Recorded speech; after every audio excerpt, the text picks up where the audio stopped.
ನಮಸ್ತೆ. ಇಂದು ನಾವು ನಿಮಗೆ ಗಂಟಲು ನೋವನ್ನು ಹೇಗೆ ಸರಿ ಮಾಡಿಕೊಳ್ಳುವಂಥದ್ದನ್ನು ಹೇಳ್ಕೊಡ್ತೀವಿ. ಕಲರ್ ಥೆರಪಿಯಲ್ಲಿ ನಮಗೆ ಅತ್ಯವಶ್ಯಕವಾಗಿರುವಂತಹ ಕಲರ್ ಆಗಿದೆ ಬ್ಲ್ಯಾಕ್ ಕಲರ್ ಆಗಿದೆ. ಈ ಬ್ಲ್ಯಾಕ್ ಕಲರ್ನ ಮಹತ್ವ ಏನಾಗಿದೆ ಅಂದರೆ ನಮ್ಮ ದೇಹದ ಮೇಲಿರ್ತಕ್ಕಂಥ ಎಲ್ಲ ಇನ್ಫೆಕ್ಷನ್ಗಳನ್ನು ಕ್ಲಿಯರ್ ಮಾಡುವಂಥದ್ದು.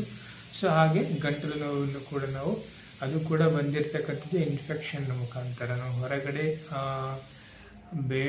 ಬೇರೆ ಜಾಗದಲ್ಲಿ ಹೋದಾಗ ನೀರು ಕುಡಿತೀವಲ್ವ, ಅದರಿಂದ ನಮಗೆ ಗಂಟಲು ನೋವು ಬರುತ್ತೆ. ಮತ್ತು ಎಣ್ಣೆ ಪದಾರ್ಥಗಳನ್ನು ತಿಂತೀವಲ್ವ, ಅದರ ಮುಖಾಂತರನೂ ಕೂಡ ಗಂಟಲು ನೋವು ಬರುತ್ತೆ ನಮಗೆ.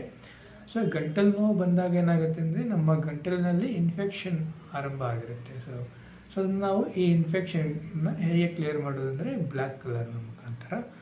ಈ ಬ್ಲ್ಯಾಕ್ ಕಲರ್ನ ನಾವು ಉಪಯೋಗಿಸ್ಕೊಳ್ಳುವಂಥದ್ದು ಮೆಥಡ್ನ ನಿಮಗೆ ಹೇಳ್ಕೊಡ್ತೀನಿ ಇವತ್ತು. ಇಲ್ಲಿ ನಾನು ಆಲ್ರೆಡಿ ಒಂದು ಬ್ಲ್ಯಾಕ್ ಕಲರ್ನ ಹಾಕ್ಕೊಂಡಿದ್ದೀನಿ.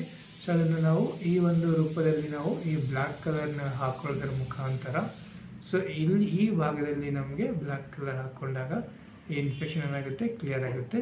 ಇದನ್ನು ನೀವು 4 ಗಂಟೆಗಳಿಂದ 8 ಗಂಟೆಯವರೆಗೂ ನಿಮ್ಮ ಈ ಒಂದು ಭಾಗದಲ್ಲಿ ಹಾಕ್ಕೊಂಡಿರಬೇಕಾಗುತ್ತೆ, ಅದು ದಿನದ ಸಮಯದಲ್ಲಿ.